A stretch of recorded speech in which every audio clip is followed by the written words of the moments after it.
ಶ್ರೀ ಹಾರ್ಕೂಡ ವಾಹಿನಿಗೆ ಸ್ವಾಗತ. ಓಂ ಪೂರ್ಣಮದಃ ಪೂರ್ಣಮಿದಂ ಪೂರ್ಣಾತ್ ಪೂರ್ಣಮುದಚ್ಯತೆ ಪೂರ್ಣಸ್ಯ ಪೂರ್ಣಮಾದಾಯ ಪೂರ್ಣಮೇವಾವಶಿಷ್ಯತೆ. ಓಂ ಶಾಂತಿ ಶಾಂತಿ ಶಾಂತಿ. ಪರಮ ಪೂಜ್ಯ ಸದ್ಗುರು ನಮ್ಮ ನಿಮ್ಮೆಲ್ಲರ ಆರಾಧ್ಯ ದೇವರಾಗಿರುವಂತಹ ಶಟಸ್ಥಲ ಬ್ರಹ್ಮಿ ಲಿಂಗೈಕ್ಯ ಶ್ರೀ ಚನ್ನಬಸವ ಶಿವಯೋಗಿಗಳನ್ನು ಎನ್ನ ಮನೋಮಂದಿರದಲ್ಲಿ ಧ್ಯಾನಿಸಿ ಅನಂತ ಕೋಟಿ ಪ್ರಣಾಮಗಳನ್ನು ಸಮರ್ಪಿಸಿ, ವಿಶ್ವಜ್ಯೋತಿ ಮಹಾಮಾನವತಾವಾದಿ ಮಹಾತ್ಮ ಬಸವೇಶ್ವರರ ಶ್ರೀಚರಣಕ್ಕೆ ವಂದಿಸಿ, ಜಗದಾದಿ ಜಗದ್ಗುರು ಪಂಚ ಆಚಾರ್ಯರನ್ನು ಸ್ಮರಿಸಿ ವಂದಿಸಿ, ಪರಮ ಪೂಜ್ಯ ಮಹಾನ್ ಆರಾಧ್ಯ ದಿವ್ಯ ಶಕ್ತಿಯಾಗಿರುವಂತಹ ವೀರಭದ್ರೇಶ್ವರರ ದಿವ್ಯ ಪಾದಕ್ಕೆ ಅನಂತ ಕೋಟಿ ಪ್ರಣಾಮಗಳನ್ನು ಸಮರ್ಪಿಸಿ, ಭಕ್ತಿಯ ಪುರವೆಂದೇ ಖ್ಯಾತಿಯಾಗಿರುವಂತಹ ಬಸವ ಕಲ್ಯಾಣ ತಾಲೂಕಿನ ಆಲ್ಗೋಡು ಗ್ರಾಮದಲ್ಲಿ ಭಕ್ತಿಯ ದಿವ್ಯ ಶಕ್ತಿಯನ್ನ ತುಂಬಿರುವಂತಹ ಪರಮ ಪೂಜ್ಯ ವೀರನಾಥ್ ಮಲ್ಲನಾಥ್ ದಾಸವೀರನಾಥ್ ಜ್ಞಾನೇಶ್ವರ ಮಹಾರಾಜರು, ಪರಮ ಪೂಜ್ಯ ಗುರುಬಾಬಾ ಮಹಾರಾಜರಿಗೆ ವಂದಿಸಿ, ಇಂದಿನ ಪವಿತ್ರ ಸಂದರ್ಭದಲ್ಲಿ ಆಲಗೂಡದ ಶ್ರೀ ವೀರಭದ್ರೇಶ್ವರರ 39ನೆಯ ಅಂದ್ರೆ 106 ವರ್ಷಗಳಿಂದ ಈ ಜಾತ್ರೆ ನಡೆದುಕೊಂಡು ಬಂದಿದೆ. ಆದರೆ ಶಿವಾನುಭವ ಚಿಂತನೆ ಕಾರ್ಯಕ್ರಮ ಪ್ರಾರಂಭವಾಗಿದ್ದು ಇಲ್ಲಿಗೆ 39ನೇ ವರ್ಷ. ನಮ್ಮ ಅನುಭಾವಿಗಳು ಹೇಳುವ ಹಾಗೆ ಸತತವಾಗಿ 34 ವರ್ಷಗಳಿಂದ ತಪ್ಪದೇ ಜಾತ್ರೆಗೆ ಬರ್ತಕ್ಕಂಥ ಯಾವುದಾದ್ರೂ ಜಾತ್ರೆ ಇದ್ರೆ ಅದು ಆಲಗೂಡದ ವೀರಭದ್ರೇಶ್ವರ ಜಾತ್ರೆ ಅನ್ನುವಂಥ ಮಾತನ್ನು ಬಹಳ ಖುಷಿಯಿಂದ ಹೇಳಿ, ನಮ್ಮ ಶರಣೋಪೇತಿಯವರು ಹೇಳಿದ್ರು. ಶರಣೋಪೇತಿಯವರು ಹೇಳಿದ್ರು, ನಾ ಸುರುವಿನ ಜಾತ್ರೆಗೆ ಬಂದಾಗ ಶರಣೋಪೇತಿ ಎಲ್ಲಿದ್ದನು ಕೊನಾನ ಗೊತ್ತದೆ ನಿಮಗೆ? ತೊಟ್ಲಾಗ ಆಡ್ತಿದ್ರು. ನಾವು ತೊಟ್ಲಾಗ ಆಡ್ತಿದ್ದ. ತೊಟ್ಟಿನಲ್ಲಿ ಆಡುವಂಥ ಶರಣು ಪೆದ್ದಿ ಇವತ್ತು ಹಾರ್ಕೂಡು ಮಠದ ಬಟ್ಟಲಲ್ಲಿ ಇವತ್ತು ಊಟ ಮಾಡ್ತಾ ಇದ್ದಾನೆ. ಬಟ್ಟಲಲ್ಲಿ ಊಟ ಮಾಡ್ತಾ ಇದ್ದಾರೆ. ಅಂದ್ರೆ 39 ವರ್ಷಗಳವರೆಗೆ ಸತತವಾಗಿ ಈ ಜಾತ್ರಾ ಮಹೋತ್ಸವಕ್ಕೆ ಬರ್ತಾ ಇದ್ದೇವೆ. ಇಂಥ ಪವಿತ್ರ ಜಾತ್ರಾ ಮಹೋತ್ಸವದ ಪರ್ವಕಾಲಕ್ಕೆ ಆಗಮಿಸಿ ಇಂತಹ ಒಂದು ಪ್ರೀತಿಯ ಸಂದರ್ಭದಲ್ಲಿ ಈ ಕಾರ್ಯಕ್ರಮದಲ್ಲಿ ಭಾಗಿಯಾಗಿರುವಂತಹ ಶ್ರೀ ಮಲ್ಲಿನಾಥ್ ಹಿರೇಮಠರವರೇ ಮತ್ತು ಅತ್ಯಂತ ಅದ್ಭುತವಾಗಿರುವಂತಹ ಅಸ್ಖಲಿತವಾದಂತಹ ಮಾತುಗಳನ್ನು ಹೇಳಿರುವಂತಹ ಸಹೋದರಿ ಸಾವಿತ್ರಿ ಶರಣು ಸಲ್ಗರವರೇ, ಶ್ರೀ ದಯಾನಂದ ಆರ್ ಹಿರೇಮಠರವರೇ, ಶ್ರೀಮತಿ ಸುವರ್ಣ ಮಲ್ಶೆಟ್ಟಿಯವರೇ, ಶ್ರೀ ಕಾಂತ್ ಪಾಟೀಲ್ ರವರೇ, ಸಿದ್ದರಾಮಪ್ಪ ಗುದ್ಗೆಯವರೇ, ಮಹಾಜನ್ರವರೇ, ರಮೇಶ್ ರಾಜೋಳಿಯವರೇ, ತಂಕೆಯವರೇ, ಶರಣು ಪೆದ್ದಿಯವರೇ ಮತ್ತು ಯಾವತ್ತು ವೀರಭದ್ರೇಶ್ವರ ದೇವಸ್ಥಾನದ ಪಂಚ ಕಮಿಟಿ ಎಲ್ಲ ಸದಸ್ಯರೇ, ಆದಿನಾಥ್ ಮಹಾರಾಜರ ದೇವಸ್ಥಾನದ ಎಲ್ಲ ಅನುಭಾವಿಗಳೇ, ಹಿರಿಯರೇ, ಮಾತೆಯರೇ, ನಿಮ್ಮೆಲ್ಲರ ಹೃದಯ ಮಂದಿರದಲ್ಲಿ ವಿರಾಜಮಾನಾಗಿರ್ತಕ್ಕಂಥ ಶ್ರೀಹರಿಯ ಶ್ರೀಚರಣಕ್ಕೆ ಅನಂತ ಕೋಟಿ ವಂದನೆಗಳು. ಇಂದಿನ ಈ ಜಾತ್ರಾ ಮಹೋತ್ಸವ ನಿಮ್ಮೆಲ್ಲರ ತನು ಮನ ಧನದಿಂದ ಪ್ರಾರಂಭವಾಗಿ ವಿಜೃಂಭಣೆಯಿಂದ ನಡೀತಾ ಇದೆ. ಜಾತ್ರೆ ಎಂದರೆ ಕೇವಲ ಜನ ಸೇರುವುದಷ್ಟೇ ಅಲ್ಲ, ನಿಜವಾಗಿ ಭಾವನೆಗಳ ಸಂಗಮ ಯಾವುದಾದ್ರೂ ಇದ್ರೆ ಅದು ಆಲ್ಗೋಡದ ಜಾತ್ರೆ ಅನ್ನುವಂಥ ಮಾತನ್ನ ಪ್ರೀತಿಯಿಂದ ಹೇಳ್ತಾ ಇದ್ದೇವೆ. ಭಾವದಲ್ಲಿ 2 ರೀತಿಯ ಭಾವಗಳಿರ್ತಾ ಇದ್ದಾವೆ. ಒಂದು ಸದ್ಭಾವ, ಇನ್ನೊಂದು ದುರ್ಭಾವ. ಸದ್ಭಾವ, ಇನ್ನೊಂದು ದುರ್ಭಾವ. ಸದ್ಭಾವನೆಯಿಂದ ಜಾತ್ರೆ ಮಾಡುವಂಥ ಅನುಭಾವಿ ಜಾತ್ರೆಗಳ ಸಾಲಿನಲ್ಲಿ ನಿಮ್ಮ ಜಾತ್ರೆ ಕೂಡ ಸೇರ್ತಾ ಇದೆ. ಯಾಕೆಂದರೆ ಇನ್ನೊಂದು ಭಾವ ಎಂಥದ್ದಂದ್ರೆ ದುರ್ಭಾವ. ಬಹಳ ಜನ, ಕೆಲವರು ಲಕ್ಷಕ್ಕೊಬ್ಬರು ಇರ್ತಾ ಇದ್ದಾರೆ. ಲಕ್ಷಕ್ಕೊಬ್ಬರು ಹೆಂಗಂದ್ರೆ ಎಲ್ಲ ಜನ ಸದ್ವಿಚಾರದ ಕಡೆಗೆ ಗಮನ ಹರಿಸಿದರೆ, ಕೆಲವು ವ್ಯಕ್ತಿಗಳು ಹೆಂಗಿರ್ತಾರಂದ್ರೆ ಇನ್ನೊಬ್ಬರಿಗೆ ಕೆಟ್ಟದಾದಾಗೆ ಅವನಿಗೆ ಒಂದು 2 ರೊಟ್ಟಿ ಹೆಚ್ಚು ಹೋಗ್ತವೆ. ಇನ್ನೊಬ್ರಿಗೆ ಕೆಟ್ಟದಾಗ ಪ್ರತಿನಿತ್ಯ ಕೆಟ್ಟದನ್ನೇ ಬಯಸ್ತಾ ಇದ್ದಾನೆ ಆ ವ್ಯಕ್ತಿ. ಆ ರೀತಿಯಾಗಿ ಸಜ್ಜನರು ಸತ್ತರೆ ಊರ್ಜನರು ಮರಗುವರು, ದುರ್ಜನರು ಸತ್ತರೆ ಮೈಯೊಳಗಿನ ಕಜ್ಜಿ ಹೋದಂಥದ್ದು ಸರ್ವಜ್ಞ, ಕಜ್ಜಿ ಹೋದಂಥದ್ದು ಸರ್ವಜ್ಞ. ಹೆಂಗ ಉಳ್ಳಾಗಡ್ಡಿ ಒಂದೇ ಇರ್ತದೆ, 100 ಉಳ್ಳಾಗಡ್ಡಿಯಲ್ಲಿ ಒಂದು ಕೆಟ್ಟ ಉಳ್ಳಾಗಡ್ಡಿ ಹಾಕಿದಾಗ ಅವೆಲ್ಲ ಕೆಡ್ಲಿಕ್ಕೆ ಪ್ರಾರಂಭ ಮಾಡ್ತಾವೆ. ಆ ದಿಶೆಯಲ್ಲಿ ಇವತ್ತು ಆಲ್ಗೋಡು ಗ್ರಾಮದಲ್ಲಿ ನನಗನ್ನಿಸ್ತಾ ಇದೆ. ಯಾಕೆಂದ್ರೆ ಈ ಆಲ್ಗೋಡು ಗ್ರಾಮದ ಒಂದು ಇತಿಹಾಸವನ್ನು ನೋಡಿದಾಗ ಈ ಗ್ರಾಮದಲ್ಲಿ ಎಲ್ಲ ಮತ ಬಾಂಧವರಿದ್ದರೆ ಆದ್ರೆ ಕೆಟ್ಟವರು ಯಾರೂ ಇಲ್ಲ ಅಂತ ಎದೆ ತುಂಬಿ ಈ ಮಾತನ್ನು ಹೇಳ್ತಾ ಇದ್ದೀನಿ, ಎದೆ ತುಂಬಿ ಹೇಳ್ತಾ ಇದ್ದೀನಿ, ಧೈರ್ಯದಿಂದ ಹೇಳ್ತಾ ಇದ್ದೀನಿ. ಯಾಕಂದ್ರ ಕೆಟ್ಟ ಭಾವನೆಯೇ ನಿಮ್ಮಲ್ಲಿಲ್ಲ. ಸದಾಕಾಲ ಸದ್ವಿನಿಯೋಗ, ಶ್ರೀಹರಿಯ ಭಕ್ತಿ, ವೀರಭದ್ರೇಶ್ವರನ ಧ್ಯಾನದಲ್ಲೇ ನೀವೆಲ್ಲ ಕಾಲ ಕಳೀತೀರಿ. ಆ ದಿಶೆಯಲ್ಲಿ ನೀವೆಲ್ಲರೂ ಕೂಡ ಯೋಗ್ಯ ರೀತಿಯಿಂದ ಜೀವನವನ್ನು ಸಾಗಿಸ್ತಾ ಇದ್ದೀರಿ ಅಂದ ಮೇಲೆ ಎರಡು ಮಹಾತ್ಮರ ಆಶೀರ್ವಾದ ಸದಾಕಾಲ ನಿಮ್ಮ ಗ್ರಾಮದ ಮೇಲಿದೆ. ಒಂದು ಔಸಾ ಮಹಾರಾಜರ ಆಶೀರ್ವಾದ, ಇನ್ನೊಂದು ಹಾರ್ಕೂಡು ಶಿವಯೋಗಿ ಆಶೀರ್ವಾದ ಸದಾಕಾಲ ನಿಮ್ಮೆಲ್ಲರ ಮೇಲೆ ಇದೆ. ಇಂತಹ ಪವಿತ್ರ ಸಂದರ್ಭದಲ್ಲಿ ನೀವೆಲ್ಲರೂ ಕೂಡ ಶ್ರದ್ಧೆ ಭಕ್ತಿಯಿಂದ ಬಂದಿದ್ದೀರಿ. ನಮ್ಮ ಸಾವಿತ್ರಿ ತಾಯಿಯವರು ಹೇಳಿದ್ರು ಒಂದು ಮಾತು, ಯಪ್ಪ ಎಲ್ಲ ಜನ ಎಳ್ಳು ಕೊಡ್ಲಕ್ಕೆ ಹೋಗೋರು ಏನ ಅಂತ. ಆದ್ರೆ ಈ ಕೆಲವು ಜನ ಎದ್ದು ಹೋಗುವ ಅಂತ ಅವ್ರಿಗೆ ಅನುಮಾನ ಬಂದು, ಆದ್ರೆ ನಾವು ಆತ್ಮವಿಶ್ವಾಸದಿಂದ ಏನು ಮಾತು ಹೇಳ್ತಾ ಇದ್ದಿಲ್ಲ. ಯಾಕಂದ್ರೆ ಅವ್ರು ಸ್ವಲ್ಪ ಕೆಲವೇ ವರ್ಷ ಆಯ್ತು ಅವ್ರು ಬಂದು, 45 ನಾವು ಇಲ್ಲಿಗೆ ಬಂದಾಗ 5-6 ವರ್ಷನವರು. ಆದ್ರೆ ನನಗೇನು ಖುಷಿ ಅನಿಸ್ತದ ಅಂತಂದ್ರೆ ಈಗ ಕೇವಲ 5 ನಿಮಿಷ ಅಲ್ಲ, 1 ತಾಸಲ್ಲ, ಸಾಯಂಕಾಲ ಅಷ್ಟೆಲ್ಲ ಬೆಳಗಿನ ಜಾವ 5 ಗಂಟೆ ತನಕ ಆಶೀರ್ವಚನ ಮಾಡಿದ್ರೆ ನಮ್ಮವ್ರು ಹಿಂಗೆ ಕೊಡ್ತಾರೆ. ಯಾರೇ ಅಪ್ಪೋ ಎದ್ರ ನಾ ಶಿವರಾತ್ರಿ ಅಂತ ತಿಳ್ಕೊತೀರ ಅಂತ ತಿಳ್ಕೊಂಡು ಅವ್ರ ಜೀವನ ಸಾಗಿಸ್ತ. ಅಷ್ಟೊಂದು ಆತ್ಮಛಲ, ಆತ್ಮವಿಶ್ವಾಸ, ಆತ್ಮಭಕ್ತಿ, ಆತ್ಮನಿಷ್ಠೆ ನಿಮ್ಮಲ್ಲಿ ಅದ. ಅದು ಯಾರು ಕಲಿಸ್ಕೊಟ್ಟಾರಪ್ಪ ಅಂತಂದ್ರೆ ಗುರುಬಾಬಾ ಮಹಾರಾಜ ನಿಮ್ಗೆ ಕಲಿಸ್ಕೊಟ್ರು. ಗುರುಬಾಬಾ ಮಹಾರಾಜ ನಮಗೆ ಭಾಳ ಖುಷಿ ಆಯಿತು. ಕಾಂತ ಪಾಟೀಲ್ ಹೇಳಿದ್ರೆ ಇವತ್ತು ಆದಿನಾಥನ ಮಂದಿರದಲ್ಲಿ ಸುಮಾರು 100 ವರ್ಷಗಳ ಪರ್ಯಂತರವಾಗಿ ಸದಾಕಾಲ ಶ್ರೀಹರಿಯ ಧ್ಯಾನವನ್ನು ಮಾಡ್ತಾ ಆ ವೀಣೆ ಕೆಳಗಿಟ್ಟಿಲ್ಲ. ಆ ವೀಣೆ ಹೆಂಗೆ ಕೆಳಗಿಲ್ಲಲ್ಲ, ವೀಣೆ ಯಾವಾಗಲೂ ಹಸ್ತದಾಗೆ ಅದ. ವೀಣೆ 5-6 ಜನ ಅದು ಧ್ಯಾನ ಮಾಡ್ತಾರೆ. ಒಬ್ಬೊಬ್ಬರು 3-3 ತಾಸು ಬದುಗೆ 3-3 ತಾಸು ಧ್ಯಾನ ಮಾಡ್ತಾರಂತ. ವೀಣಾ ಕೆಳಗಿಟ್ಟಿಲ್ಲ 100 ವರ್ಷ ಆಯ್ತು. ಇಡೀ ಕಲ್ಯಾಣ ಕರ್ನಾಟಕ ಭಾಗದಲ್ಲಿ 100 ವರ್ಷಗಳ ಪರ್ಯಂತರವಾಗಿ ವೀಣೆ ಹಸ್ತದಲ್ಲಿರ್ತಕ್ಕಂಥ ಒಂದು ಶಕ್ತಿಯಲ್ಲದ ಆಲಗೋಡು ಗ್ರಾಮದಲ್ಲಿ. ಆಲಗೋಡು ಇಲ್ಲಿ ಹರಿಹರ ಆ ಮಾತು ಹೇಳ್ತಾ ಇಲ್ಲ, ಎಲ್ಲ ಒಂದೇ. ನೀವು ಅದು ತಿಳ್ಕೋರಿ, ವೀರಭದ್ರೇಶ್ವರ ಬೇರೆ, ದೇವರಬ್ಬ ನಾವಲವು. ವೀರಭದ್ರ ಅನ್ರಿ, ಶ್ರೀಹರಿ ಅನ್ರಿ, ಏಕನಾಥ್ ಅನ್ರಿ, ಬುದ್ಧ ಅನ್ರಿ, ಮೊಹಮ್ಮದ್ ಪೈಗಂಬರ್ ಅನ್ರಿ, ಏನಂದ್ರಿ ಎಲ್ಲ ಒಂದೇ. ಆ ದಿಶೆಯಲ್ಲಿ ಇವತ್ತು ಹೆಂಗೆ ನೀವು ಹಸ್ತದಲ್ಲಿ ಇಟ್ಕೊಂಡು ಅದು ವೀಣೆಯನ್ನ ಹಸ್ತದಲ್ಲಿ ಇಟ್ಕೊಂಡು ಧ್ಯಾನ ಮಾಡ್ತಿರಲ್ಲ, ನೀವು ಶ್ರೀಹರಿಯ ನಾಮಸ್ಮರಣೆಯನ್ನ ಹಸ್ತದಲ್ಲಿ ಇಟ್ಕೊಂಡು ಮಾಡ್ತೀರಿ ಅಂದ್ರೆ ನಿಮ್ಗೆ ಪರಮಾತ್ಮ ಆಲಗೋಡು ಗ್ರಾಮದ ಚಿಕ್ಕ ಮಗುವಿನಿಂದ ಹಿಡಿದು ವಯೋವೃದ್ಧರವರೆಗೆ ನಿಮ್ಮ ಎಲ್ಲ ಭಕ್ತರನ್ನ ಶ್ರೀಹರಿ ಹಾರ್ಕೊಂಡು ಮುತ್ತರ ಅಂಗೈದಾಗ ನಿಮಗೆ ಹಿಡಿತಾರೆ. ಅಂಗೈದಾಗ ನಿಮಗೆ ಹಿಡಿತಾರೆ, ಹಿಡ್ದಾರಿ ಅಂಗೈದಾಗ ಹಿಡ್ದಾರೆ. ಆ ದಿಶೆಯಲ್ಲಿ ಅಷ್ಟೊಂದು ನಿಷ್ಠೆ ಶ್ರದ್ಧೆಯಿಂದ ನೀವೆಲ್ಲರೂ ಕೂಡ ಕಾರ್ಯವನ್ನ ಮಾಡ್ತಾ ಬಂದಿದ್ದೀರಿ. ನಾವೆಲ್ಲರೂ ಕೂಡ ನಮಗೆ ನೋಡ್ರಿ ಹೆಂಗೆ ಅನಿಸ್ತದೆ ಅಂತಂದ್ರೆ, ಈಗ ಔಸಾ ಮಹಾರಾಜರ ವೀರಭದ್ರೇಶ್ವರ ನೋಡಿದಾಗ ಆನಂದ ಐತಿ. ದಿವ್ಯ ಸ್ವರೂಪದ ದಿವ್ಯ ಜ್ಯೋತಿಯ ದರ್ಶನ ಆದಂಗೆ ಐತಿ, ಅಷ್ಟೇ ಆನಂದ. ವೀರಭದ್ರೇಶ್ವರ ನೋಡಿದ್ರೆ ಎಷ್ಟು ಆನಂದ ಆಗ್ತದ, ಅಷ್ಟೇ ಆನಂದ ನನಗೆ ಯಾರಿಗೆ ನೋಡಿದ್ರೆ ಆಗ್ತದೆ ಅಂತಂದ್ರೆ ಪರಮ ಪೂಜ್ಯ ಗುರುಬಾಬಾ ಮಹಾರಾಜರ ವೀಣೆಯನ್ನು ಹಿಡ್ಕೊಂಡು ಚಕ್ರಿ ಭಜನೆ ನೋಡಿದಾಗ ನಮಗೆ ಆನಂದ ಆಗ್ತದೆ. ಸಾಕ್ಷಾತ್ ಶಿವನ ಸ್ವರೂಪಿಯಾಗಿ, ಶ್ರೀಹರಿಯ ಸ್ವರೂಪಿಯಾಗಿ ಅವರು ಧ್ಯಾನವನ್ನು ಮಾಡ್ತಾ ಇದ್ದಾರಂತ ದಿವ್ಯವಾಗಿರ್ತಕ್ಕಂಥ ಆಧ್ಯಾತ್ಮದ ದಿವ್ಯ ಶಕ್ತಿ ಈ ಗ್ರಾಮದಲ್ಲಿ ತುಂಬಿದೆ ಎನ್ನುವಂಥ ಮಾತನ್ನು ಬಹಳ ಖುಷಿಯಿಂದ ಹೇಳ್ತೀನಿ. ಯಾಕೆಂದ್ರೆ ಹಾರ್ಕೋಡ್ದಾಗ ಇದ್ದಾಗ ಬಹಳ ಊರಿನವ್ರು ಬರ್ತಾರೆ, ಎಲ್ಲ ಊರಿನವ್ರು ಬರ್ತಾರ. ಮೊದಲನೇದಾಗಿ ಹೆಚ್ಚಿನ ಖುಷಿ ಯಾರಿಗೆ ನೋಡಿದ್ರೆ ಆಗ್ತದೆ ಅಂದ್ರೆ ನಮ್ಮ ಹಾರ್ಕೋಡ್ದವ್ರಿಗೆ ನೋಡಿದ್ರೆ ಮೊದಲನೇ ಖುಷಿ ಆಗ್ತದೆ. ಅದೇನ, ಯಾಕಂದ್ರೆ ಜನನೀ ಜನ್ಮ ಭೂಮಿಶ್ಚ ಸ್ವರ್ಗಾದಪಿ ಗರಿಯಸಿ. ತಾಯಿ ಮತ್ತು ತಾಯಿ ನಾಡನ ಹುಟ್ಟಿದ ಸ್ಥಾನ, ಹುಟ್ಟಿದ ಗ್ರಾಮ ಸ್ವರ್ಗಕ್ಕಿಂತಲೂ ಶ್ರೇಷ್ಠ. ಅದರ ನಂತರ ಯಾರಿಗೆ ನೋಡಿದ್ರೆ ಖುಷಿ ಆಗ್ತದೆ ಅಂತಂದ್ರೆ ಆಲಗೋಡ ಗ್ರಾಮದ ಭಕ್ತರಿಗೆ ನೋಡಿದ್ರೆ ನಮ್ಗೆ ಖುಷಿ ಆಗ್ತದೆ. ಆಲಗೋಡು ಗ್ರಾಮದ ನೋಡಿದ್ರೆ ಖುಷಿ ಆಗ್ತದ, ನೋಡಿದ್ರೆ ಅಷ್ಟೇ ಅಲ್ಲ, ಆಲಗೋಡು ಗ್ರಾಮಕ್ಕೆ ಬಂದ್ರೆ ಬಹಳ ಖುಷಿ ಆಗ್ತದೆ. ಅದಕ್ಕಿಂತ ಹೆಚ್ಚಿನ ಖುಷಿ ಆದಿನಾಥನ ಮಂದಿರಕ್ಕೆ ಹೋದ್ರೆ ಮತ್ತು ವೀರಭದ್ರೇಶ್ವರ ಮಂದಿರಕ್ಕೆ ಹೋದ್ರೆ ನಮ್ಗೆ ಖುಷಿ ಆಗ್ತದೆ. ಅಂತಹ ಒಂದು ದಿವ್ಯ ಶಕ್ತಿ ನಿಮ್ಮ ಗ್ರಾಮದಲ್ಲಿ ಇದೆ ಎನ್ನುವಂಥ ಮಾತನ್ನ ಈ ಪವಿತ್ರ ಸಂದರ್ಭದಲ್ಲಿ ಹೇಳಿ ಒಂದು ಮಾತನ್ನು ಹೇಳಲೇಬೇಕಾಗ್ತದ. ಯಾಕೆಂದ್ರೆ ಶಿವಾನುಭವ ಚಿಂತನ ಅಂತ ಕರಿತಾ ಇದ್ದಾರೆ.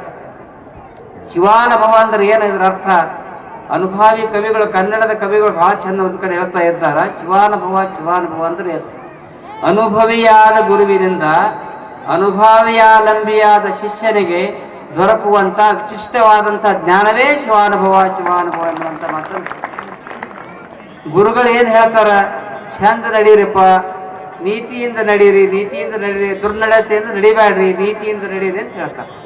ಅಂದ್ರೆ ನೀತಿ ಅಂತ ಎದಕ್ಕೆ ಕರಿಬೇಕು, ಏನು ನೀತಿ ಅಂದ್ರ, ಇದು ಯಾರು ಬರ್ದಾರಂದ್ರ ಮಹಾನ್ ಅನುಭವಿ ಕನ್ನಡದ ಒಬ್ಬ ಸಂತ ಹೆಣ್ಣುಮಗಳು ಬರೀತಾಳೆ. ನೀತಿ ಅಂದ್ರೆ ಏನಂದ್ರೆ ನೀತಿಯ ವ್ಯಾಖ್ಯವನ್ನ ಕನ್ನಡದಾಗ ಭಾಳ ಚಂದ ಬರಿತಾ ಇದ್ದಾಳ. ಅದ್ರ ಮಾತು ಕೇಳ್ರಿ, ಭಾಳ ಸೂಕ್ಷ್ಮವಾಗಿರ್ತಕ್ಕಂಥ ವಿಷಯ ಇದು, ಅದ್ರ ಲಕ್ಷ ಕೊಟ್ಟು ಕೇಳ್ರಿ. ನೀತಿ ಅಂದ್ರೆ ಯಾವುದಕ್ಕೆ ಕರಿತಾ ಇದ್ದಾರಂದ್ರೆ, ಇನ್ನೊಬ್ಬರು ನಮಗೆ ಏನು ಮಾಡಬಾರದು ಎಂದು ನಾವು ಅಪೇಕ್ಷಿಸುತ್ತೇವೆಯೋ ಅದನ್ನು ಇನ್ನೊಬ್ಬರಿಗೆ ಮಾಡದೇ ಇರುವುದೇ ನೀತಿ. ಏನು ಮಾಡಬಾರ್ದು ವಿಚಾರ ಮಾಡ್ತೀರಿ? ನನಗೆ ಯಾರು ಬೈಬಾರ್ದು ನೋಡ್ರಿ, ಸಾಯತನ ಭಾರಿ ಮನುಷ್ಯ ಅಂತ ಹೇಳ್ಬೇಕು. ಒಬ್ಬರನ್ನೂ ನಿಂದ ಮಾಡಬಾರ್ದು ನೋಡ್ರಿ ನಮಗಂತ ಎಲ್ಲರೂ ಬೈತ್ರಿ. ಸ್ವಲ್ಪ ಅತ್ತಿ ನಿಮಗೆ ಆಡ್ತಾ ಮಾತಿನಾಗ ಸ್ವಲ್ಪ ಅಂಕ ಮಾತು ಬಂದ್ರೆ 2 ರೊಟ್ಟಿ ಮಾಡೋದು ಬಂದ್ ಆಗ್ತದೆ. ರೊಟ್ಟಿ ಬಂದ್ ಅಂದ್ರೆ ಆಲ್ಗೂಡ್ದಾಗ ಯಾರು ಹೆಣ್ಮಕ್ಳು ಹಂಗಿಲ್ಲ, ಆ ಕಡೆ ಇರ್ತಾರೆ ಪಾರ್ಸಿ ಕಿಲೋಮೀಟರ್. ಅದಕ್ಕಾಗಿ ಯಾರು ನಮಗೆ ನಿಂದ ಮಾಡಬಾರ್ದು ಅಂತ ನಾವೇನು ಅಪೇಕ್ಷೆ ಮಾಡ್ತಾ ಇದ್ದೇವಲ್ಲ, ಇನ್ನೊಬ್ರಿಗೆ ನಾವು ಕೂಡ ನಿಂದೆಯನ್ನು ಮಾಡದೇ ಇರುವುದೇ ನೀತಿ. ಇನ್ನೂ ಒಂದು ಸೆಂಟೆನ್ಸ್ ಹೇಳ್ತಾರೆ ನೀತಿಯ ಬಗ್ಗೆ.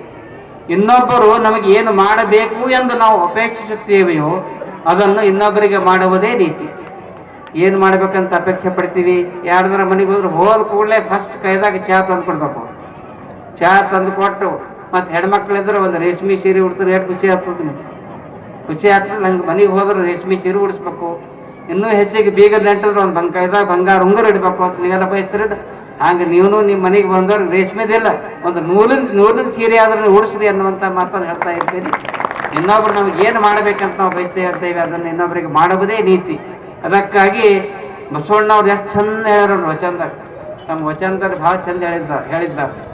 ಏನು ಬಂದಿರಿ ಹೊದಳೆ ಬಿದ್ದಿರಿ ಎಂದರೆ ನಿಮ್ಮ ಮೈಸರಿ ಹಾರಿ ಹೋಗುವುದೇ, ಕುಳ್ಳಿರಿ ಎಂದರೆ ನೆಲ ಕುಳಿ ಹೋಗುವುದೇ, ಕೊಡಲಿಲ್ಲದಿದ್ದವರಂದು ಗುಡವಿಲ್ಲದಿದ್ದರೆ ಕೆಡಹಿ ಮೂಗು ಕೊಯ್ಯದೆ ಮಾನವನೇ ಕೂಡಲು ಸಂಗಮ ದೇವ ಅಂತ ಹೇಳ್ತಾರೆ. ಮನೆಗೆ ಯಾರಾದ್ರೂ ಬಂದ್ರೆ ಆರಾಮಿದ್ರೆ ಕೇಳ್ರಪ್ಪ, ಕೇಳಿದ್ರೆ ನೆಲ ಒಳಗೆ ಹೋಗ್ತದ. ಮನೆಗೆ ಬಂದ ಕೂಡಲೇ ಗುರುಕಾಚಿ ಅವರೊಂದು 2 ಹಣಿಗಂಟು ಹಾಕಿರ್ತಾರೆ. ನೀವು ಮನೆಗೆ ಬಂದಾಗ ಹಣಿಗಂಟು ಹಣಿಗಂಟು ಹಾಕಿ ನೀವು ಮನೆಗೆ ಬರ್ತಾರ. ಕರ್ಕೊಂಡು ಮಟ್ಟಕ್ಕೆ ಎಲ್ಲರೂ ರಮೇಶಿಗೆ ಬರ್ತೀರಿ.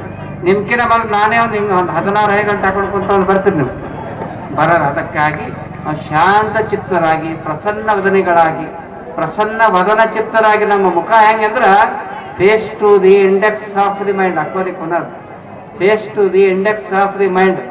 ನಮ್ಮ ಮುಖ ಅಂತರಂಗದ ಕನ್ನಡಿ. ನೀವು ಯಾರಾದ್ರೂ, ನಾ ಸೈಕಾಲಜಿ ಸ್ವಲ್ಪ ಅಭ್ಯಾಸ ಮಾಡೀನಿ, ನೀವು ಯಾರಾದ್ರೂ ತಂದು ನನ್ನ ಎದುರು ಕೂಡ್ಸ್ರಿ ಇವ ಹೆಂಗಾರ ಅಂತಂದ್ರೆ ಒಂದು ಲೇಖನೆ ಬರೀತೀನಿ ಅವ್ರ ಬಗ್ಗೆ. ಲೇಖನೆ ಮುಖನೇ ಹೇಳ್ತದೆ ನಿಮ್ಗೆ. ಯಾಕಂದ್ರೆ ಆ ರೀತಿಯಾಗಿ ಈಗ ಅಕ್ಕೋರು ನೋಡ್ರಿ, ಅವ್ರು 9 ಹಣಿಗಂಟು ಹಾಕ್ಯಾರ. ನಾ ಇಲ್ಲಿ ತನಕ ಬಹುಶಃ ಒಂದು 100 ಕಾರ್ಯಕ್ರಮದಲ್ಲಿ ಅಟೆಂಡ್ ಆಗಿದೆ. ಯಾವುದೇ ಕಾರ್ಯಕ್ರಮ ಎಷ್ಟೇ ಒತ್ತಡ ಬರ್ತಾವ್ರಿ, ರಾಜಕೀಯದ ಒತ್ತಡ ಇರ್ತದ, ಮತ್ತು ಟೆನ್ಷನ್ ಇರ್ತದ, ನೌಕರಿ ಟೆನ್ಷನ್, ಮಕ್ಕಳ ಟೆನ್ಷನ್, ಏನೆಲ್ಲ ಇದ್ರೂ ಕೂಡ ಸದಾಕಾಲ ದೇವರ ಧ್ಯಾನದಲ್ಲಿದ್ದು ಒಳ್ಳೆಯ ಮಾತುಗಳನ್ನು ಹೇಳುವಂಥ ಅನುಭಾವಿ ಗೃಹಸ್ಥರ ಹೆಣ್ಣು ಮಕ್ಕಳ ಸಾರಿನಲ್ಲಿ ಸಾವಿತ್ರಿ ಶರಣ ತನಗರವರು ಸೇರ್ತಾ ಇರ್ತಾರೆ. ಅವ್ರ ಮುಖನೇ ಹೇಳ್ತಾರೆ, ಆ ದಿಶೆಯಲ್ಲಿ ನಾವು ಶಾಂತ ಚಿತ್ತರಾಗಿದ್ದಾಗ ನಮ್ಮ ಜೀವನ ಸಾರ್ಥಕತೆ ಆಗ್ತಾ ಇದೆ ಅನ್ನುವಂಥ ಮಾತನ್ನು ಈ ಸಂದರ್ಭದಲ್ಲಿ ಇನ್ನೂ 2 ಉದಾಹರಣೆಗಳನ್ನು ಬಹಳ ಗಂಭೀರವಾಗಿರ್ತಕ್ಕಂಥ ಉದಾಹರಣೆಯನ್ನು ಹೇಳಿ ನನ್ನ ಮಾತನ್ನು ಮುಗಿಸ್ತೀನಿ. ಒಂದು ಗಂಭೀರವಾಗಿರ್ತಕ್ಕಂಥ ತತ್ವಚಿಂತನೆ, ಇನ್ನೊಂದು ಜೋಕ್, ಲಾಸ್ಟಿಗೆ ಒಂದು ಹಾಸ್ಯ ಮಾಡಿ ನನ್ನ ಮಾತನ್ನು ಮುಗಿಸ್ತೀನಿ ಅನ್ನುವಂಥ ಮಾತನ್ನು ಈ ಸಂದರ್ಭದಲ್ಲಿ ಹೇಳ್ತಾ ಇದ್ದೀನಿ. ಒಂದು ಸಲ ದೇವರು ಪರಮಾತ್ಮ ನಮಗೆಲ್ಲ ಕೊಟ್ಟಿರ್ತಾನೆ. ಪರಮಾತ್ಮ ನಮಗೆಲ್ಲ ಐಶ್ವರ್ಯ ಕೊಟ್ಟಿರ್ತಾನ. ಆದರೆ ಒಂದು ಘಟನೆ ನಡೀತು. ಸುಂದರವಾದಂತಹ ಒಂದು ಹಳ್ಳಿ, ಸುಂದರವಾದಂತಹ ಪಟ್ಟಣ. ಆ ಒಂದು ಹಳ್ಳಿಯಲ್ಲಿ ಶ್ರೇಷ್ಠವಾಗಿರ್ತಕ್ಕಂಥ ಶ್ರೀಮಂತರ ಮನೆತನ, ಬಹಳ ದೊಡ್ಡ ಮನೆತನ, ಸುಂದರವಾದಂಥ ಹೆಣ್ಣುಮಗಳು. ಆಕೆಯ ಪತಿಯೂ ಕೂಡ ಅಷ್ಟೇ ಸುಂದರನಾಗಿದ್ದ. ಒಳ್ಳೆ ರೀತಿಯಾಗಿ ದಾನ ಧರ್ಮ ಎಲ್ಲ ಮಾಡ್ತಿದ್ದರು ಹೆಣ್ಮಗಳು.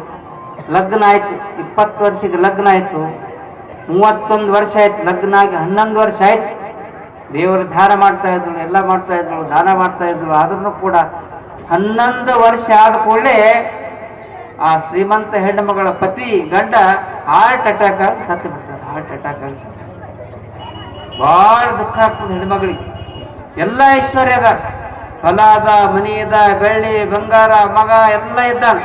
ಆದರೂ ಕೂಡ ತನಗೆ ಸಂತೋಷವನ್ನ ಕೊಡ್ತಕ್ಕಂಥ ಮುಚ್ಚು ಮಾತು ಮತ್ತು ಬಿಚ್ಚು ಮಾತು, ಈ ಮಾತಿನ ಅರ್ಥ ತಿಳ್ಕೋರಿ. ಮುಚ್ಚು ಮಾತು ಮತ್ತು ಬಿಚ್ಚು ಮಾತು. ಮುಚ್ಚು ಮಾತು ಮತ್ತು ಬಿಚ್ಚು ಮಾತು ತನ್ನ ಗಂಡನಿಗೆ ಮಾತ್ರ ನೀವೆಲ್ಲ ಹೆಣ್ಮಕ್ಳು ಹೇಳ್ತಾ ಇದ್ದೀರಿ. ಆ ದಿಶೆಯಲ್ಲಿ ಆ ಹೆಣ್ಮಕ್ಳಿಗೆ ಬಹಳ ದುಃಖ ಆಯ್ತು. ಯಾರಿಗೆ ಹೇಳ್ಕೋಬೇಕು ನನ್ನ ಮಾತುಗಳು, ನನ್ನ ದುಃಖವನ್ನು ಯಾರಿಗೆ ಹೇಳ್ಬೇಕಂತ ಚಿಂತಾಕ್ರಾಂತಳಾಗಿರ್ತಾಳ. ಅಷ್ಟೇ ದುಃಖದಲ್ಲಿದ್ದಾಗ ಮುಂದೆ ಕೇಳ್ರಿ, 1 ವರ್ಷ ಆಯ್ತು, 2 ವರ್ಷ ಆಯ್ತು, ಒಬ್ಬ ಮಗ ಇದ್ದ ಹೆಣ್ಮಗಳಿಗೆ. 11 ವರ್ಷದ ಮಗ ಆಯ್ತು. 11 ವರ್ಷದ ಮಗ ಇದ್ದಾಗ ಗಂಡ ಸತ್ತನು. ಅದಾದ ನಂತರ ದುಃಖದಲ್ಲಿ ತಲ್ಲೀನಳಾಗಿದ್ಳು. ಅಂತ ಸಂದರ್ಭದಲ್ಲಿ 2 ವರ್ಷ ಆದ ನಂತರ ಮ್ಯಾಳಿ ಮ್ಯಾಗಿದ್ದು ಬಿದ್ದು ಇದ್ದು ಮಗನೂ ಸತ್ತು ಹೋಗ್ತಾನೆ. ಅಂಥ ದುಃಖ, ಚಿಂತಾಕ್ರಾಂತಗಳ ಆಗ್ತಾಳ. ಮನಸ್ಸಿಗೆ ಬಹಳ ದುಃಖ ಆಗ್ತದ, ವೇದನೆ ಆಗ್ತದ. ಗಳ ಗಳ ಗಳ ಗಳ ಗಳ ಹೊಲ್ತಾ ಇದ್ದಾಳ. ಯಾರು ಏನು ತೃಪ್ತಿ ಮಾಡಿದ್ರು ಕೂಡ ತನ್ನ ಗಂಡನೇ ಇಲ್ಲ ಮತ್ತು ತನ್ನ ಹೊಟ್ಟೆಯಿಂದ ಹೆತ್ತಿರ್ತಕ್ಕಂಥ ಮಗನೇ ಇಲ್ಲ. ಇನ್ನು ನಾನು ಯಾಕಿರ್ಬೇಕು ಅಂತ ಚಿಂತಾಕ್ರಾಂತಳಾಗ್ತಾ ಇದ್ದಾಳ. ಚಿಂತಾಕ್ರಾಂತಳಾಗಿ ಇನ್ನೇನು ನಾನು ಸತ್ತು ಹೋಗಬೇಕಂತ ಆ ಊರ ಹೊಳೆಯ ಸಮೀಪಕ್ಕೆ ಹೋಗ್ತಾಳೆ. ನಾನು ಇರಬಾರ್ದು, ಹೊಳೆ ಆಗಿದ್ದು ಸಾಯ್ಬೇಕು, ಗಂಡ ಸತ್ತರು ಇದ್ವ ಮಗ ಸತ್ತರು ಎಲ್ಲ ಇರ್ತಾರೆ, ಬ್ಯಾಡಿದ್ರು ಏನು ಬೇಕಾಗಿಲ್ಲ ಅಂತ ತಿಳ್ಕೊಂಡು ಹೊಳೆಯ ಸಮೀಪಕ್ಕೆ ಹೋದಾಗ ಅಲ್ಲಿ ಏನಾಗಿತ್ತಂದ್ರೆ ಸುಂದರವಾಗಿರುವಂತಹ, ಭಾಳ ಲಕ್ಷ ಕೊಟ್ಟು ಕೇಳಿ, ಸುಂದರವಾದಂತಹ ಮೀನುಗಳು, ಬಂಗಾರ ಬಣ್ಣದ ಮೀನುಗಳು ಹೊಳ್ಯಾಗ ಆಡ್ತಾ ಇದ್ವು. ಆಡುವಂಥ ಸಂದರ್ಭದಲ್ಲಿ ನೋಡ್ತಾಳ, ಮೀನಕ್ಕೆ ನೋಡ್ತಾಳ. ಸಾಯಬೇಕಂತ ವಿಚಾರ ಮಾಡಿರುವಂಥ ಹೆಣ್ಮಗಳು ಮೀನವನ್ನು ನೋಡಿದಾಗ ಸ್ವಲ್ಪ ಶಾಂತ ಆಗ್ತದೆ, ಮನಸ್ಸು ಶಾಂತ ಆಗಿ ಎಷ್ಟು ಚಂದ ಮೀನುಗಳು ಆಡ್ತಾ ಇದ್ದಾವೆ ಅಂತ ತಿಳ್ಕೊಂಡು ಸುಂದರವಾದಂಥ ಬಂಗಾರ ಬಣ್ಣದ ಮೀನುಗಳನ್ನು ಎತ್ಕೊಂಡು ಡಬ್ಬಿದಾಗ ನೀರಾಗ ತಂಬಿಗೆದಾಗ ಹಾಕ್ಕೊಂಡು ಮನ್ಯಾಗ ಹೋಗ್ತಾಳ. ಮನೆಗೆ ಹೋಗಿ ಒಂದು ಗ್ಲಾಸಿನಲ್ಲಿ ಮೀನಾಗಿ ಬಿಟ್ಟು ಅದಕ್ಕೆಲ್ಲ ಸಲುತ್ತಾ ಇರ್ತಾಳ. ನಿನ್ನ ಆಹಾರ ಹಾಕ್ತಾ ಇದ್ದಾಳೆ. ಆಹಾರ ಹಾಕ್ತಾ ಇದ್ದಾಗ ಸ್ವಲ್ಪ ಸಮಾಧಾನ ಆಗ್ತದೆ. ಆ ಹೆಣ್ಮಗಳಿಗೆ ಸ್ವಲ್ಪ ಸಮಾಧಾನ ಆಗ್ತದೆ. ಏನಂದ್ರೆ ಬಂಗಾರದ ಬಣ್ಣದ ಮೀನುಗಳನ್ನು ನೋಡಿ ಎಷ್ಟು ಚಂದ ಆಡತಾವಳಪ್ಪ ಅಂತ ತಿಳ್ಕೊಂಡು ಮನಸ್ಸಿಗೆ ಸ್ವಲ್ಪ ಸಮಾಧಾನ ಆಗ್ತದೆ. ಸಾಯುವುದು ತಪ್ಪು ಹೋಗ್ತದೆ, ಸಾಯುವುದು ನಿಂತು ಹೋಗ್ತದೆ. ಆ ಸಂದರ್ಭದಲ್ಲಿ 5-6 ತಿಂಗಳಾಯ್ತು. 5-6 ತಿಂಗಳಾದ ಕೂಡಲೇ ಆ ಮೀನಕ್ಕೆ ಕೇಳ್ತಾ ಇದ್ದಾಳೆ, ನೀವು ನಿಮ್ಮನ್ನು ನೋಡಿ, ಸುಂದರವಾದಂಥ ಮೀನುಗಳೇ, ನಿಮ್ಮನ್ನು ನೋಡಿ ನಮ್ಮ ಮನಸ್ಸಿಗೆ ಶಾಂತಿ ಅದ, ನಿಮಗೆ ಏನು ಬೇಕು ಹೇಳ್ರಿ ಅಂತ ಹೆಣ್ಮಗಳು, ಶ್ರೀಮಂತ ಹೆಣ್ಮಗಳು ಮೀನಿಗೆ ಕೇಳಿದಾಗ ಮೀನುಗಳು ಹೇಳ್ತಾ ಇದ್ದಾವ, ಹೇ ತಾಯಿ, ನಾವು ಭಾಳ ಬೃಹದಾಕಾರವಾಗಿರ್ತಕ್ಕಂಥ ವಿಶಾಲವಾದಂಥ ಹೊಳೆಯಲ್ಲಿದ್ದೆವು. ನಮ್ಮನ್ನ ಬಂಧನದಲ್ಲಿ ತಂದಿಟ್ಟಿದ್ವಿ. ನಾವೇನು ಕೇಳಿದ್ರು ಕೊಡ್ತೀರಿಲ್ಲ, ನೀವು ಏನು ಕೇಳ್ತೀರಿ ಅದು ಕೊಡ್ತೀರಿಲ್ಲ. ಈ ಬಂಧನದಿಂದ ನಮಗೆ ಮುಕ್ತ ಮಾಡು, ನಮ್ಮನ್ನು ಮುಕ್ತ ಮಾಡಿ ಡಬ್ಬಿದಂದ್ರೆ ನನಗೆ ಹೊಳೆಗೆ ಒಯ್ದು ಬಿಡು ಅಂತ ತಿಳ್ಕೊಂಡು ಹೇಳಿದಾಗ ಅವು ಮೀನುಗಳ ಮಾತು ಕೇಳಿ ಪುನಃ ಒಯ್ದು ಹೊಳೆಯಾಗಿ ಬಿಡ್ತಾರೆ. ಹೊಳೆಯಾಗಿ ಬಿಡ್ತಾರೆ. ಹೊಳೆಯಾಗಿ ಬಿಟ್ಟಾಗ ಮತ್ತೆ ಮನಸ್ಸಿಗೆ ಬಂದಾಗ, ಮನೆಗೆ ಬಂದಾಗ ಭಾಳ ಚಿಂತೆ ಆಗ್ತದೆ. ನಾನು ಮೀನಿನಿಂದ ಆನಂದ ಪಡ್ತಾ ಇದ್ದೆ, ಬಂಗಾರ ಬಣ್ಣದ ಮೀನುಗಳನ್ನು ನೋಡಿ ನನ್ನ ಮನಸ್ಸಿಗೆ ಶಾಂತಿ ಇರ್ತದೆ, ಈಗ ಹ್ಯಾಂಗೆ ಮಾಡಿ ಅಂತ ತಿಳ್ಕೊಂಡು ಚಿಂತಾಕ್ರಾಂತಳಾದಾಗ ಚಿಂತೆ ಆಗ್ತದೆ, ಭಾಳ ದುಃಖ ಆಗ್ತದೆ. ಆ ಸಂದರ್ಭದಲ್ಲಿ ಮೀನುಗಳು ಯಾರ ಮ್ಯಾಗ ಭಕ್ತಿ ಇರ್ತದೆ ಅವರೇ ನಿಮಗೆ ಕನಸಿನಾಗಿ ಬರ್ತಾರೆ. ಮೀನುಗಳು ಕನಸಿನಾಗ ಬಂದು ಹೇಳ್ತಾರೆ, ಹೇ ಮಾತಾ, ನೀ ಯಾಕೆ ದುಃಖ ಪಡ್ತಿ? ಜಗತ್ತಿನಲ್ಲಿ ಅನೇಕರಿಗೆ ದುಃಖ ಆಗಿದೆ, ನೀ ಯಾಕೆ ದುಃಖ ಪಡ್ತಿ? ನಿನಗೆ ಶಾಂತಿ ಸಿಗಬೇಕಾದ್ರೆ ಸಾಯಂಕಾಲ ಸಂದರ್ಭದಲ್ಲಿ ಸೂರ್ಯೋದಯದ ಸಂದರ್ಭ ಆದ ನಂತರ ಚಂದ್ರನ ಬೆಳದಿಂಗಳು ಬರುವಂಥ ಸಂದರ್ಭದಲ್ಲಿ ಸ್ವಲ್ಪ ರಾತ್ರಿ ಹೊತ್ತಿನಲ್ಲಿ 8 ಗಂಟೆಗೆ ಬೆಳದಿಂಗಳ ಸೂರ್ಯೋದಯದಕ್ಕಿಂತ ಪೂರ್ವದಲ್ಲಿ ಬೆಳದಿಂಗಳ ಚಂದ್ರನನ್ನು ನೀನು ನೋಡು, ಚಂದ್ರನಿಗೆ ನೋಡು ತಿಳ್ಕೊಂಡು ಹೇಳಿದಾಗ ಹೆಣ್ಣುಮಗಳು ಆಕಾಶದಲ್ಲಿ ಚಂದ್ರನ ಕಡೆ ನೋಡ್ತಾ ಇದ್ದಾಳ. ಸ್ವಲ್ಪ ಮನಸ್ಸಿಗೆ ಸಮಾಧಾನ ಆಗ್ತದೆ. ಚುಕ್ಕೆಗಳನ್ನು ನೋಡ್ತಾ ಇದ್ದಾಳ. ಈ ಜಗತ್ತು ಬಹಳ ವಿಶಾಲದ, ನಾನು ಸತ್ತು ಹೋಗಬಾರ್ದು, ಏನಾದರೂ ಸೇವೆ ಮಾಡ್ಬೇಕಂತ ತಿಳ್ಕೊಂಡು ಅನಾಥರಿಗೆ ತನ್ನ ಎಲ್ಲ ಆಸ್ತಿಯನ್ನ ಅನಾಥಾಶ್ರಮಕ್ಕೆ ಬರೆದು ಕೊಟ್ಟು ಜನರ ಸೇವೆಯನ್ನು ಮಾಡ್ಲಿಕ್ಕೆ ಆ ಹೆಣ್ಮಗಳು ಪ್ರಾರಂಭ ಮಾಡ್ತಾ ಇದ್ದಾಳೆ. ಸೇವೆಯನ್ನು ಮಾಡ್ಲಿಕ್ಕೆ ಪ್ರಾರಂಭ ಮಾಡ್ತಾ ಇದ್ದಾಳೆ. ಯಾಕೆ ಈ ಮಾತನ್ನು ಹೇಳ್ತಾ ಇದ್ದೇನೆ ಅಂದ್ರೆ, ನಮ್ಗೇನಾದರೂ ಜೀವನದಲ್ಲಿ ದುಃಖ ಬಂದಾಗ, ತಾಪತ್ರಯ ಆದಾಗ, ಸಂಕಟ ಆದಾಗ ಪರಮಾತ್ಮನ ಧ್ಯಾನ ಮಾಡಿದಾಗ ನಮಗೆ ನಿಜವಾದ ಶಿವಯೋಗಿಯ, ಹಾರ್ಕೂಡು ಶಿವಯೋಗಿಯ ಧ್ಯಾನ ಮಾಡಿದಾಗ ನಮಗೆ ಆಶೀರ್ವಾದ ಆಗ್ತಾ ಇದೆ ಅನ್ನುವಂಥ ಮಾತನ್ನ ಈ ಸಂದರ್ಭದಲ್ಲಿ ಹೇಳಿ, ಜೀವನದಲ್ಲಿ ಎಷ್ಟೋ ಜನರಿಗೆ ದುಃಖಗಳು ಬಂದಾವ. ಏನೇ ದುಃಖ ಬಂದ್ರೂ ಕೂಡ ಆತ್ಮಹತ್ಯೆ ಮಾಡಿಕೊಳ್ಳಬೇಡ್ರಿ. ಆತ್ಮಹತ್ಯೆ ಮಾಡುವುದಕ್ಕಿಂತ ಪೂರ್ವದಲ್ಲಿ ಪರಮಾತ್ಮನ ಧ್ಯಾನ ಮಾಡಿ ಸಂತೋಷದಿಂದ ಬಾಳುವುದನ್ನು ಕಲೀರಿ ಎನ್ನುವಂಥ ಮಾತನ್ನು ಅನುಭವಿಗಳು ಈ ಮಾತನ್ನು ಹೇಳ್ತಾ ಇರ್ತಾರೆ. ಒಂದು ಶ್ಲೋಕ ನಿಮಗೆ ಹೇಳ್ತಾ ಇದ್ದೀರಿ. ಈ ಜಗತ್ತಿನಲ್ಲಿ ಕಂಟಕ್ಕೆ ಯಾಕೆ ಬರ್ತದ, ರೋಗ ರುಜಿನಗಳು ಯಾಕೆ ಬರ್ತಾವ? ನೀವೆಲ್ಲ ವಿಚಾರ ಮಾಡ್ಬೋದು, ಏನ್ರಿ ನಾ ದಿನ ಗುಡಿಗೆ ಹೋಗ್ತೀನಿ, ಆದ್ರೂ ನನಗೆ BP ಬಂದರು, ನನಗೆ ಶುಗರ್ ಬಂದದ, ನನಗೆ ಭಾಳ ತ್ರಾಸ ಆಗ್ಯದ, ಹಾರ್ಟ್ ಅಟ್ಯಾಕ್ ಆಗ್ಯದ, ದಿನ ಗುಳಿಗೆ ತಗೋಬೇಕು, ಯಾಕೆ ನಮಗೆ ಯಾಕೆ ಕಾಡ್ತದೆ ಅಂತ ಪ್ರಶ್ನೆ ಹಾಕ್ಬೋದು ನೀವು. ಎಲ್ಲ ಚಲೋನೆ, ದಿನ ಪ್ರತಿನಿತ್ಯ ವೀರಭದ್ರೇಶ್ವರ ಗುಡಿಗೆ ಹೋಗ್ತೀವಿ, ಯಾಕೆ ಹಾರ್ಟ್ ಅಟ್ಯಾಕ್ ಬರ್ತದೆ? ಆದರೆ ಈ ಮಾತಿಗೆ ಒಬ್ಬ ಅನುಭವಿ ಸಂಸ್ಕೃತ ಕವಿ ಭಾಳ ಚಂದ ಹೇಳ್ತಾನ, ನಮಗೆ ಏನಾದರೂ ರೋಗ ರುಜಿನಗಳು ನಮ್ಮ ದೇಹಕ್ಕೆ ಯಾಕೆ ಬರ್ತಾವಂತಂದ್ರೆ ಆತ ಭಾಳ ಚಂದ ಹೇಳ್ತಾನೆ. ಲಕ್ಷ ಕೊಟ್ಟು ಕೇಳಿ, ಜನ್ಮಾಂತರ ಕೃತಂ ಪಾಪಂ ವ್ಯಾಧಿ ರೂಪೇಣ ಬಾಧತೆ ತಶಾಂತಿ ರೌಷಧೈರ್ ದಾನೈರ್ ಜಪ ಹೋಮಾರ್ಚ ನಾದಿಬಿಹಿ, ಜಪ ಹೋಮಾರ್ಚ ನಾದಿಬಿಹಿ. ಈ ಮಾತು ಯಾರು ಹೇಳಲ್ಲ, ಇದು ಬಹಳ ಅನುಭವಿಗಳು ಬಹಳ 3 ವರ್ಷದಿಂದ ಹೇಳಿದ ಮಾತು. ಜನ್ಮಾಂತರ ಕೃತಂ ಪಾಪಂ ವ್ಯಾಧಿ ರೂಪೇಣ ಬಾಧತೆ. ನಮಗೆ ರೋಗ ರುಜಿನ ಯಾಕೆ ಬರ್ತಾವಂತಂದ್ರ, ನಿನ್ನಿಂದ ಈ ಜನ್ಮದಲ್ಲಾಗಲಿ ಹಿಂದಿನ ಜನ್ಮದಲ್ಲಾಗಲಿ ನೀನು ಮಾಡಿದ ಪಾಪ ಕರ್ಮದಿಂದ ನಿಮಗೆ ವ್ಯಾಧಿ ರೂಪದಲ್ಲಿ ಅದು ಬಂದು ಕಾಡ್ತದೆ. ವ್ಯಾಧಿ ರೂಪದಲ್ಲಿ, ರೋಗ ರುಜಿನದ ರೂಪದಲ್ಲಿ ಬಂದು ನಮಗೆ ಕಾಡ್ತದೆ. ಮತ್ತು ಅದಕ್ಕೆ ಪರಿಹಾರ ಹೆಂಗ್ರಿ? ತಶಾಂತಿ ಔಷಧೈರ್ ದಾನೈರ್ ಜಪ ಹೋಮಾರ್ಚೆ ನಾದಿದಿ. ಅವ್ರು ಹೇಳ್ತಾರ, ನಿನಗೆ ರೋಗ ಬಂತಲ್ಲ, ಬಂದ್ರೆ ಡಾಕ್ಟರ್ ಹತ್ತಿರ ಹೋಗಿ ಔಷಧ ತಗೋ. ಔಷಧ ತೊಗೊಂಡ್ರೂ ಕಡಿಮೆ ಆಗಲಿಲ್ಲ ಅಂದ್ರೆ ದಾನ ಧರ್ಮಾದಿಗಳನ್ನು ಮಾಡು. ನೀನು ಗಳಿಸಿರ್ತಕ್ಕಂಥ ಆಸ್ತಿಯಲ್ಲಿ, ಗಳಿಸಿರ್ತಕ್ಕಂಥ ಹಣದಲ್ಲಿ ದಾನ ಧರ್ಮಾದಿಗಳು ಮಾಡ್ರಿ, ಬಂದಿರುವಂಥ ರೋಗ ಹೋಗ್ತದೆ. ನಮಗೆ ಒಂದೇ ಗುಡಿಸಲದ ಚಪ್ಪುರ ಹಾಕೊಂಡಿದ್ದು ಹಾರ್ಕೊಡಪ್ಪ ಅವ್ರು ದಾನ ಮಾಡ್ತಾರಂತ. ನೀವೇ ಕೊಡ್ರಿ ಮಠದಿಂದ ನಮಗೊಂದು ಪಾನ್ಸಿರ್ತ ಅಂತ. ಗರೀಬ್ರು ಕೇಳ್ತಾರೆ, ಎಲ್ಲಿಂದ ಮಾಡೋದ್ರಿ, ನಮ್ಮ ರೊಕ್ಕನಿಲ್ಲ, ದಾನ ಹೆಂಗೆ ಮಾಡೋದು? ದಾನ ಮಾಡೋದು ನಿಮಗೆ ಹಣ ನಿಮ್ಮಲ್ಲಿ ಇರದೇ ಇದ್ರೆ ಹೆಂಗೆ ನೀವು ಮಾಡಬೇಕಪ್ಪ ಅಂತಂದ್ರೆ, ಶ್ರೀಹರಿಯ, ವಿಠ್ಠಲನ ಮತ್ತು ರೇಣುಕಾಚಾರ್ಯರ, ವೀರಭದ್ರೇಶ್ವರರ, ಹಾರ್ಕುಳ ಶಿವಯೋಗಿಯ ಧ್ಯಾನ ಮಾಡಿ ನೀವು ಎಲ್ಲ ರೋಗಗಳು ದೂರ ಆಗ್ತಾ ಇದ್ದಾವೆ ಅನ್ನುವಂಥ ಮಾತನ್ನು ಅನುಭವ. ಆ ದಿಶೆಯಲ್ಲಿ ಹಿಂದಿನ ಯಾವುದೋ ಜನ್ಮದ ಕರ್ಮದ ಫಲದಿಂದಾಗಿ ನಮಗೆ ರೋಗ ರುಜಿನ ಬರ್ತಾವೆ. ಏನೇ ರೋಗ ರುಜಿನ ಹೋಗಬೇಕಾದ್ರೆ ದೇವರ ಧ್ಯಾನ ಮಾಡಿ ಹೋಗ್ತದೆ ಅನ್ನುವಂಥ ಮಾತನ್ನು ಈ ಸಂದರ್ಭದಲ್ಲಿ ಹೇಳಿ, ಕೊನೆಯದಾಗಿ ಒಂದು ಸಣ್ಣ ಹಾಸ್ಯವನ್ನು ಹೇಳಿ ನನ್ನ ಮಾತನ್ನು ಮುಗಿಸ್ತಾ ಇದ್ದೀನಿ. ನೀವೆಲ್ಲ ಮನೆಯಾಗಿರ್ತೀರಿ. ಮನೆ ಅಂತಾರೆ. ಮನೆ ಅಂದ್ರೆ ಏನು? ಯಾವುದಕ್ಕೆ ಮನೆ ಅನ್ಬೇಕು? ಕಟ್ಟಿದ್ದು ಕಲ್ಲು ಮಣ್ಣುಗಳಿಂದ ಕಟ್ಟಿರ್ತಕ್ಕಂಥದ್ದು ಮನೆ ಅಲ್ರಿ. ಬಿಲ್ಡಿಂಗ್ 100 ವರ್ಷ ಆದ್ಕೊಳ್ಳಿ ಬಿದ್ದು ಹೋಗ್ತದೆ. ಮನೆ ಅಂತ ಯಾವುದಕ್ಕೆ ಅನ್ಬೇಕಂದ್ರೆ, ಅಂದ್ರೆ ಮನೆ, ಮನಸ್ಸು, ಅಂದ್ರೆ ನೆಮ್ಮದಿ.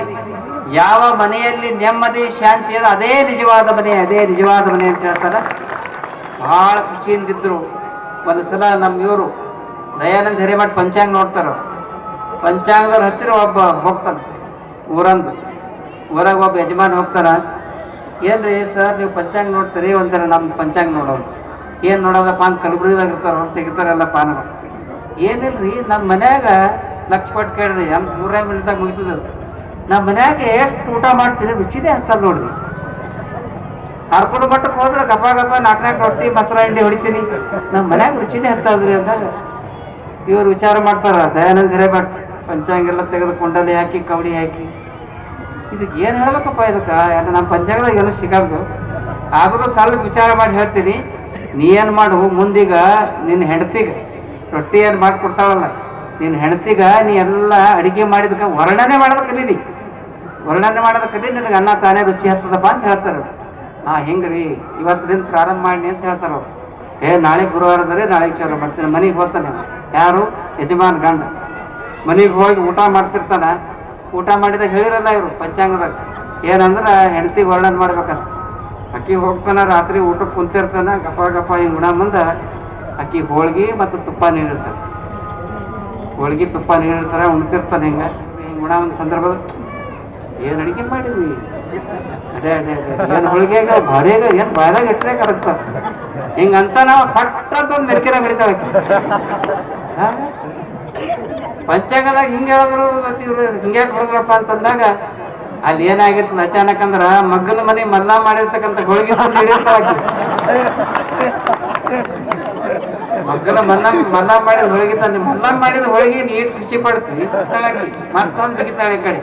ಅಂದ್ರೆ ಈ ಮಾತನ್ನು ಯಾಕೆ ಹೇಳ್ತಾ ಇದ್ದಾರೆ ಅಂತಂದ್ರೆ, ನಿಜವಾಗಿ ಅಧಿಪತಿಗಳು ಹೆಂಗಿರ್ಬೇಕು, ಮನಿ ಅಂದ್ರೆ ಹೆಂಗಿರ್ಬೇಕಂದ್ರೆ, ದ.ರಾ ಬೇಂದ್ರೆ ಅವ್ರ ಅಕ್ಬರಿ ಖುನಾದ ದ.ರಾ ಬೇಂದ್ರೆ ಅವರು ಗಂಡ ಹೆಂಡತಿ ಹೆಂಗಿರ್ಬೇಕನ್ನುವುದನ್ನು ಬಹಳ ಚಂದ 100 ವರ್ಷಗಳ ಪೂರ್ವದಲ್ಲಿ ಬರ್ತಾರೆ.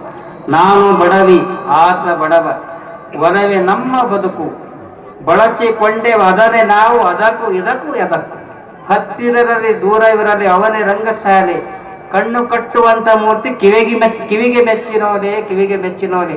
ಈ ಆಭರಣ ಬಂಗಾರ ಹಾಕ್ತಾರೆ, ಇದು ಆಭರಣ ಅಲ್ಲ, ನನ್ನ ಗಂಡನೇ ನನಗೆ ಕಿವಿಗೆ ಮೆಚ್ಚಿನೋಲೆ ಎನ್ನುವಂತ ಮಾತನ್ನು ಹೇಳ್ತಾರೆ. ಆತ ಕೊಟ್ಟ ವಸ್ತ್ರ ಬಡವೆ ನನಗೆ ಅವಾಗೆ ಗೊತ್ತು.